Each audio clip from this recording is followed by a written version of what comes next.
Welcome friends. आज हम start करेंगे गुप्ता एम्पायर। गुप्ता एम्पायर का जो पीरियड है वो बेसिकली 319 या 320 एडी से लेके 550 एडी तक रहता है, यानी कि 4th सेंचुरी की स्टार्टिंग से लेके 6th सेंचुरी मिडिल तक इनका कार्यकाल रहता है। और गुप्ता एम्पायर को भारत की गोल्डन एज भी कहा जाता है। इसके फाउंडर थे श्री गुप्ता। गुप्ता डायनेस्टी के फाउंडर थे श्री गुप्ता और इनका बेटा था घटोत्कच। घटोत्कच का बेटा था चंद्रगुप्त वन। तो चंद्रगुप्त वन मेन किंग था गुप्ता डायनेस्टी का। इसके बाद में समुद्रगुप्त और चंद्रगुप्त टू ये भी बहुत मेन किंग थे। तो पहले पढ़ते हैं चंद्रगुप्त वन के बारे में। चंद्रगुप्त वन का कार्यकाल 320 से लेके 330 एडी तक के बीच में रहता है। चंद्रगुप्त वन मगध को एक्वायर करते हैं, यानी कि नॉर्थ इंडिया में जो बिहार वाला रीजन है उसको एक्वायर करते हैं लिच्छवी प्रिंसेस कुमार देवी से शादी करने के बाद में। तो कुमार देवी जो हैं वो इनकी वाइफ होती हैं चंद्रगुप्त वन की।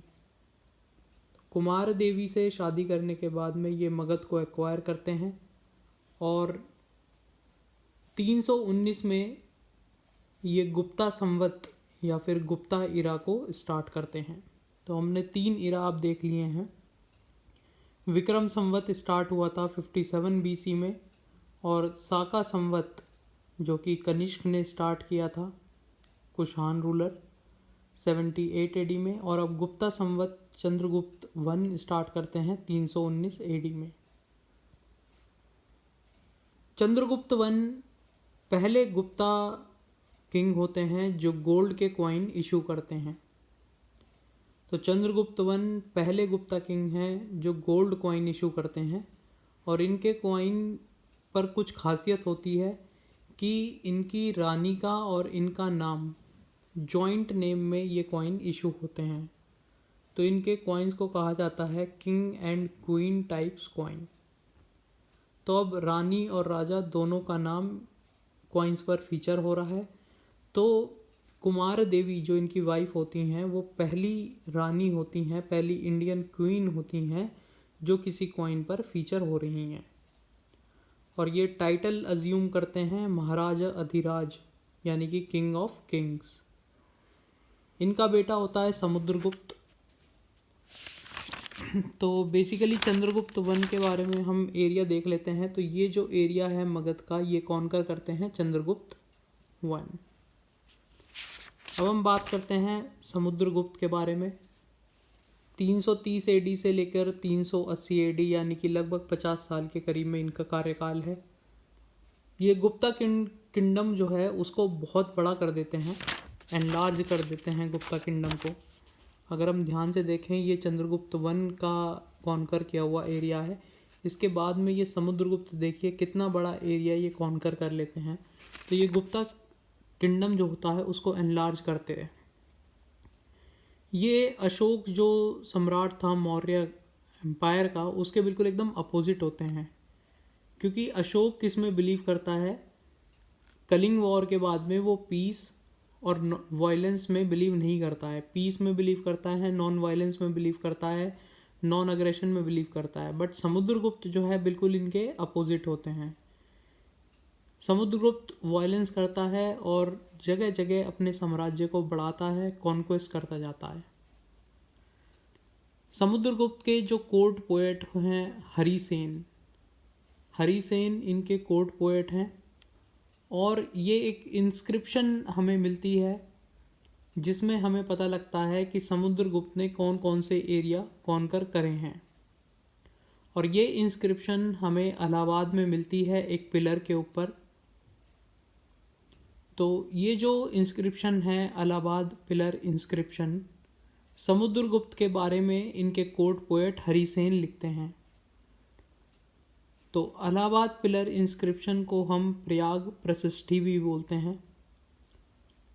ये जो पिलर है ये ओरिजिनली कौशाम्बी में था, लेकिन बाद में इसमें मुग़ल एम्परर अकबर जो हैं इसे इलाहाबाद में शिफ्ट कर देते हैं।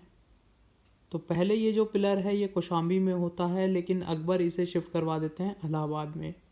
तो इलाहाबाद पिलर इंस्क्रिप्शन को हम प्रयाग प्रशस्ति भी बोलते हैं। और इस इंस्क्रिप्शन में आपको 3 लोगों के इंस्क्रिप्शन मिलेंगे। सबसे पहला इंस्क्रिप्शन, सबसे पहले मौर्यन सम्राट अशोक के इंस्क्रिप्शंस मिलेंगे आपको, जो ब्रह्मी स्क्रिप्ट में है। उसके बाद में गुप्ता एम्पायर के किंग समुद्रगुप्त के इंस्क्रिप्शन मिलेंगे, जो कि उनके कोर्ट पोएट हरिसेन ने लिखे हैं, और ये संस्कृत लैंग्वेज और ब्रह्मी स्क्रिप्ट में लिखे गए हैं। इसी पर आपको जहांगीर के इंस्क्रिप्शन भी मिलेंगे, जो कि एक मुग़ल एम्परर थे, और ये इंस्क्रिप्शन आपको पर्शियन में मिलेंगे। तो समुद्रगुप्त के बारे में जो प्रयाग प्रशस्ति में इंस्क्रिप्शन मिलते हैं वो हरिसेन ने लिखे थे, और उनकी बढ़ाई चढ़ाई करी थी इन इंस्क्रिप्शन में कि समुद्रगुप्त ने कौन कौन से एरियाज़ कॉन्कर करे हैं। तो प्रयाग प्रशस्ति में आपको अशोक, समुद्रगुप्त और जहांगीर के इंस्क्रिप्शन मिल रहे हैं। अशोक और समुद्रगुप्त के इंस्क्रिप्शन ब्रह्मी में और जहांगीर के पर्शियन में। तो समुद्रगुप्त जो एरिया कॉन्कर कर रहे हैं उन्हें हम बेसिकली 5 ग्रुप्स में डिवाइड कर सकते हैं। पहला ग्रुप जो गंगा यमुना का दोआब है उसको कॉन्कर करते हैं, तो गंगा यमुना यानी कि नॉर्थ वाला रीजन हो गया। दूसरा ग्रुप जो है वो ईस्टर्न हिमालयन स्टेट्स जो आ गए हमारे, असम, बंगाल और नेपाल के, यानी कि नॉर्थ ईस्ट दोनों जगह कॉन्कर कर लिया इन्होंने। अब जो विंध्या ग्रुप 3 जो है वो विंध्या रेंज का जो एरिया है उसको भी अपने कंट्रोल में ले आते हैं। जो डेक्कन का जो एरिया है यानी कि सेंट्रल जो एरिया है उसको भी अपने कंट्रोल में ले आते हैं ये। ग्रुप 4 में 12 रूलर्स जो थे डेक्कन के और साउथ के, उनको भी वो कॉन्कर कर लेते हैं और उन्हें लिबरेट कर देते हैं। वहाँ पर वो डायरेक्टली रूल नहीं करते हैं। तो यानी कि डेक्कन वाला जो एरिया है और जो साउथ वाला एरिया है उसे भी कॉन्कर कर लिया है। और ग्रुप 5 में जो एरिया शाकाज और कुशान के पास में था उसे भी वो कॉन्कर कर लेते हैं। तो देखिए नॉर्थ, ईस्ट, सेंट्रल, डेक्कन और साउथ सब जगह पर अब कंट्रोल किसका हो गया है, समुद्रगुप्त का। तो ये गंगा यमुना वाला दोआब हो गया नॉर्थ ईस्ट में, यहाँ पे असम बंगाल वाला रीजन हो गया, यहाँ पे विंध्या रेंज का एरिया हो गया डेक्कन का, और यहाँ पर उन्होंने 12 राजाओं को हराकर इस एरिया को लिबरेट करा दिया। और शाकाज और कुशान के अंडर में जो एरिया थे वो भी अब उनके कंट्रोल में है। तो ये 5 एरियाज़ हमने देखे 5 ग्रुप्स में जो उन्होंने अपने कंट्रोल में लिए। इनकी जो प्रेस्टीज और इनका इन्फ्लुएंस था समुद्रगुप्त का, वो भारत के अलावा भारत के बाहर जो विदेशी एरिया थे उनमें भी इनका प्रेस्टीज और इन्फ्लुएंस था। एक चाइनीज़ सोर्स की अगर हम माने तो मेघवर्मन जो कि श्रीलंका के राजा होते हैं वो एक मिशनरी सेंड करते हैं समुद्रगुप्त के पास में और परमिशन मांगते हैं कि एक बुद्धिस्ट टेम्पल वो बनाना चाहते हैं गया में। तो समुद्रगुप्त इस परमिशन को ग्रांट कर देते हैं और वहाँ पर एक टेम्पल डेवलप किया जाता है और एक मोनेस्टी बनाई जाती है उस जगह पर। तो ये हम याद रखेंगे। एक चाइनीज़ सोर्स हमें ये बताता है कि मेघवर्मन जो कि श्रीलंका के रूलर हैं वो समुद्रगुप्त से परमिशन मांगते हैं, एक मिशनरी भेजते हैं उनके पास में और परमिशन मांगते हैं कि एक बुद्धिस्ट टेम्पल गया में वो बनाना चाहते हैं, और उन्हें ये परमिशन मिल जाती है गया में एक बुद्धिस्ट टेम्पल बनाने की। उसके बाद में ये मोनेस्टी बनाई जाती है गया में। समुद्रगुप्त की वाइफ होती हैं दत्ता देवी। अभी हमने पीछे देखा था चंद्रगुप्त वन की वाइफ जो हैं वो हैं कुमार देवी, इनकी वाइफ हैं दत्ता देवी। जो अभी हमने इलाहाबाद पिलर इंस्क्रिप्शन प्रयाग प्रशस्ति पढ़ा था, तो ये इंस्क्रिप्शन हमें बताता है कि समुद्रगुप्त जो है वो डिफीट के बारे में कभी नहीं जानता था, डिफीट के बारे में उसे पता ही नहीं था। Samudragupta never know defeat and because of his bravery and generalship he is called Napoleon of India by V A Smith. तो इलाहाबाद इंस्क्रिप्शन हमें ये भी बताता है कि समुद्रगुप्त कभी हारा नहीं, और वो इतना बहादुर था, इतना सक्षम था, उसकी जनरलशिप इतनी अच्छी थी कि वीए स्मिथ उन्हें नेपोलियन ऑफ इंडिया कहते हैं। तो नेपोलियन ऑफ इंडिया कहा जाता है समुद्रगुप्त को। इन्होंने कुछ टाइटल अडॉप्ट भी किए थे, जैसे कि कविराज, परम भागवता, पराक्रमन का, पृथ्वी यमा, प्रथिरथा। तो ये टाइटल्स इन्होंने अडॉप्ट किए थे, कविराज, परम भागवता, पराक्रमन का, पृथ्वी यमा, प्रथिरथा। ये अश्वमेध यज्ञ परफॉर्म करते हैं, और इनके एक कॉइन पर इन्हें डेपिक्ट किया गया है कि ये रिस्टोरर हैं अश्वमेधा के, अश्वमेध को रिस्टोर करते हैं।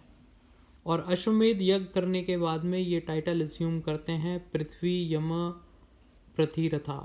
जो ये टाइटल है यहाँ पर पृथ्वी यमा प्रथिरथा, अश्वमेध यज्ञ करने के बाद में ये इस टाइटल को एडॉप्ट करते हैं।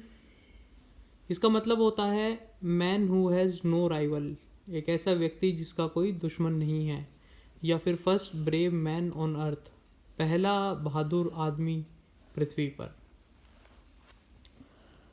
ये म्यूज़िक को भी बहुत पसंद करते हैं, और इनके कॉइन्स पर इन्हें डेपिक्ट किया गया है वीणा को प्ले करते हुए। तो इसीलिए इनका एक टाइटल कविराज भी है। तो इनके कॉइन्स पर इन्हें रिस्टोरर ऑफ अश्वमेधा ये ऐसे भी डिपिक्ट किया गया है, और वीणा बजाते हुए भी इन्हें इनके कॉइन पर देखा जा सकता है। ये पहले राजा थे जिन्होंने साउथ इंडिया को इन्वेड किया था, और इनके 2 बेटे थे, चंद्रगुप्त II और रामगुप्त। तो समुद्रगुप्त का एरिया हमने देख लिया है कि इन्होंने कितना बड़ा एनलार्ज कर दिया है अब गुप्ता एम्पायर को। तो समुद्रगुप्त के बाद में इनके बेटे आते हैं चंद्रगुप्त II। चंद्रगुप्त II का कार्यकाल 380 से 415 AD के बीच में है, लगभग 35 साल का। इन्होंने भी गुप्ता एम्पायर की जो लिमिट्स थी उनको बढ़ाया, मैरिज अलाइंसेस करके और कॉन्क्वेस्ट करके। तो मैरिज अलाइंसेस करके इन्होंने अपने किंगडम को बढ़ाया, उसके बाद में एरिया को जीता भी, कॉन्क्वर भी करा। इसके अलावा इन्होंने अपनी बेटी की शादी, प्रभावती जो इनकी बेटी होती हैं, उनकी शादी ये वकाटक प्रिंस से करवा देते हैं, रुद्रसेना II से। तो रुद्रसेना II जो है महाराष्ट्र के राजा होते हैं, वकाटक प्रिंस होते हैं। तो अपनी बेटी की शादी, प्रभावती की शादी ये रुद्रसेना II से करवा देते हैं। उसके बाद में रुद्रसेना की डेथ हो जाती है। डेथ के बाद में प्रभावती रूल करती हैं, और प्रभावती रूल कर रही हैं तो वो बेटी हैं चंद्रगुप्त की। तो इनडायरेक्टली चंद्रगुप्त II जो हैं वो सेंट्रल इंडिया पे रूल करने लग जाते हैं। इसके अलावा ये कुशान्स को हराते हैं और मथुरा को कॉन्कर कर देते हैं। शाकास को डिफीट करते हैं, ये कम्प्लीटली डिफीट कर देते हैं शाकास को, और मालवा और गुजरात वाले रीजन को भी ये ऑक्युपाई कर लेते हैं। तो ये वाला जो रीजन है, मालवा और गुजरात वाला जो रीजन है, ये शाकास को हराकर ये ऑक्युपाई करते हैं। ये ध्रुवा देवी को शाका किंग से बचाते हैं, और बाद में ध्रुवा देवी से शादी कर लेते हैं ये। लास्ट जो साका रूलर होता है रुद्रसिम्हा III। तो रुद्रसिम्हा III को भी ये डिफीट कर देते हैं, और उसके बाद में ये टाइटल अडॉप्ट करते हैं सकारी। सकारी टाइटल बेसिकली ये अडॉप्ट इसलिए करते हैं क्योंकि ये शाकास को डिफीट कर देते हैं कम्प्लीटली। जो लास्ट रूलर है उसको डिफीट करते हैं ये, और टाइटल अडॉप्ट कर लेते हैं सकारी। और इस डिफीट के बाद में, इस साका रूलर को डिफीट करने के बाद में और सकारी टाइटल अडॉप्ट करने के बाद में, ये सिल्वर कॉइन को इशू करते हैं, और इनके सिल्वर कॉइन को बोलते हैं रूपक। तो ये पहले गुप्ता किंग थे जिन्होंने सिल्वर कॉइन्स इशू करे, चंद्रगुप्त II। चंद्रगुप्त वन ने गोल्ड कॉइन इशू करे थे और चंद्रगुप्त टू ने सिल्वर कॉइन इशू करे। तो जो ये सिल्वर कॉइन है इन्हें हम कहते हैं रूपक, और इन्हें बोला जाता है साका कॉन्करर, क्योंकि इन्होंने साकास को डिफीट करा था, कंप्लीटली डिफीट कर दिया था।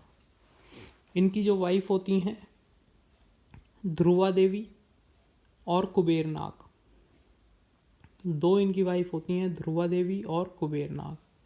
इनकी कैपिटल होती है प्रयाग इलाहाबाद में, और उज्जैन इनकी कैपिटल होती है, तो ये हमें ध्यान रखना है। इनके नाम हैं विक्रमादित्य, साका कॉन्करर या फिर साकारी, और जो मेहरौली आयरन पिलर है उस आयरन पिलर पर इनका नाम जो डिपिक्ट किया गया है वो है चंद्रा। तो ये नाम इनके याद रखने हैं हमें, विक्रमादित्य, साका कॉन्करर, सकारी या फिर चंद्रा। चंद्रा जो है वो मेहरौली आयरन पिलर पे डिपिक्ट किया गया है इनका नाम। इनकी कोर्ट में 9 ज्वेल्स होते हैं, नवरत्न होते हैं। कालिदास को हम इंडियन शेक्सपियर भी बोलते हैं और ये संस्कृत पोएट होते हैं।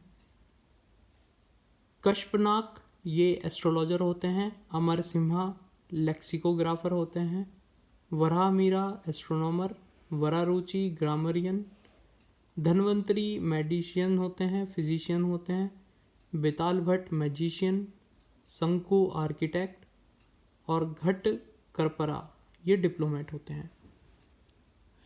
जो मेहरौली आयरन पिलर है कुतुब कॉम्प्लेक्स में दिल्ली में, वो चंद्रगुप्त टू को बिलोंग करता है, और इस पिलर पर इनका जो नाम लिखा गया है वो लिखा गया है चंद्रा। एक चाइनीज़ ट्रैवलर है फा हियान, तो फा हियान जो है वो चंद्रगुप्त टू के समय में आता है, इंडिया विजिट करता है 399 to 414 AD। तो फा हियान जो है वो चंद्रगुप्त टू के टाइम में विजिट करता है इंडिया को, और ये मेंशन करता है कि पाटलिपुत्र में एक हॉस्पिटल है जहाँ पर गरीब लोगों को एडमिट किया जाता है। फा हियान एक किताब भी लिखता है फो को की, और इस किताब में ये गुप्ता पीरियड को गोल्डन इरा डिस्क्राइब करता है। तो फा हियान डिस्क्राइब करता है गुप्ता पीरियड को as a golden era in his book Fo Kuo Ki. तो ये चंद्रगुप्त टू का एरिया हम देख रहे हैं यहाँ पर कि इसने अपने एरिया को किस तरीके से एक्सटेंड कर दिया है। तो अब जो गुप्ता एम्पायर है वो देखिए कितना बड़ा हो चुका है। तो ये अभी हमने चंद्रगुप्त टू तक पढ़ा है, और चंद्रगुप्त वन ने गोल्ड कॉइन इशू करे थे, चंद्रगुप्त टू ने सिल्वर कॉइन इशू करे। सिल्वर कॉइन को बोलते हैं रूपक। तो अभी हम अगर याद करने वाली चीज़ें इसमें देखें तो बेसिकली पहले टाइम पीरियड याद रखेंगे। गुप्ता इरा 320 से 550 AD के बीच में है। चंद्रगुप्त वन की जो वाइफ हैं वो कुमार देवी हैं। चंद्रगुप्त वन गुप्ता संवत स्टार्ट करते हैं 319 AD में, और पहले राजा होते हैं जो गोल्ड कॉइन इशू करते हैं। तो 3 संवत हमने देख लिए, विक्रम संवत 57 BC में, साका संवत 78 AD में, और गुप्ता संवत 319 AD में। इसके बाद में समुद्रगुप्त हमने देखा था। इनके कोर्ट पोएट होते हैं हरिसेन। इलाहाबाद पिलर इंस्क्रिप्शन या प्रयाग प्रशस्ति हम जिसे बोलते हैं, ये ओरिजिनली कौशाम्बी में होता है, और अकबर इसे फिर शिफ्ट कर देते हैं इलाहाबाद में। इस पर हमें अशोका के इंस्क्रिप्शन और समुद्रगुप्त के इंस्क्रिप्शन और जहांगीर के इंस्क्रिप्शन, तीनों के इंस्क्रिप्शंस हमें मिलते हैं इलाहाबाद पिलर इंस्क्रिप्शंस में। इसके बाद में इनकी जो वाइफ हैं वो दत्ता देवी हैं, और VA स्मिथ इन्हें नेपोलियन ऑफ इंडिया कह बोलते हैं। ये टाइटल जो अडॉप्ट करते हैं वो है परम भागवता, पराक्रमणिका और पृथ्वी यमा प्रतिरथा। अश्वमेध यज्ञ परफॉर्म करने के बाद में ये टाइटल अडॉप्ट करते हैं पृथ्वी यम प्रतिरथा। उसके बाद में चंद्रगुप्त टू जो हैं ये सिल्वर कॉइन इशू करते हैं, जिन्हें रूपक हम जानते हैं, और पहले गुप्ता किंग हैं जो सिल्वर कॉइन इशू करते हैं। शाकास को कम्प्लीटली डिफीट कर देते हैं, इसलिए इन्हें शाका कॉन्करर भी बोला जाता है, और इनकी वाइफ जो होती हैं कुबेर नाग। ये टाइटल अज्यूम करते हैं विक्रमादित्य, शाका कॉन्करर या शकारी, और मेहरौली आयरन पिलर पर जो कि इन्हें समर्पित है। मेहरौली आयरन पिलर इन्हें बिलोंग करता है चंद्रगुप्त टू को, उस पर इनका नाम है चंद्रा। इनकी कोर्ट में 9 ज्वेल्स हमने पढ़े, कालिदास, कशपांक जो कि एस्ट्रोलॉजर थे, Mehrauli iron pillar Chandragupta two को बिलोंग करता है, और एक चाइनीज़ ट्रैवलर फा हियान ये मेंशन करता है कि पाटलिपुत्र में एक हॉस्पिटल है जहाँ पर पुअर पीपल एडमिट किए जाते हैं, और ये किताब लिखता है फोको की। तो फा हियान जो है वो चंद्रगुप्त टू के टाइम में विज़िट करता है। तो बेसिकली इनके जो कॉइन्स थे, चंद्रगुप्त वन ने इशू करे थे गोल्ड कॉइन्स, और चंद्रगुप्त टू ने इशू करे सिल्वर कॉइन्स। तो बेसिकली मैं उनके नाम आपको दिखाता हूँ। जो गोल्ड कॉइन्स इशू हुए थे उन्हें बोलते हैं दिनार्स, और जो सिल्वर कॉइन्स हैं उन्हें बोलते हैं रूपक। ये भी हम आगे पढ़ेंगे। तो आज के लिए इतना ही रखते हैं, और नेक्स्ट लेक्चर में जो आगे आने वाले इनके राजा हैं, दैट इज़ कुमार गुप्त वन, स्कंदगुप्त, विष्णुगुप्त, और उसके बाद में फॉल ऑफ गुप्ता एम्पायर हम देखेंगे, और उसके बाद में एडमिनिस्ट्रेशन देखेंगे। एडमिनिस्ट्रेशन थोड़ा सा इनका काफ़ी बड़ा है। तो फिर उसके बाद में इकोनॉमी एंड ट्रेड देखेंगे गुप्ता एम्पायर में, एंड देन सोसाइटी देखेंगे, फिर आर्ट देखेंगे, and then literature, science, technology and blood relations. तो ये सारी चीज़ें हम देखेंगे, और फिर ये हमारा गुप्ता एम्पायर फिनिश हो जाएगा।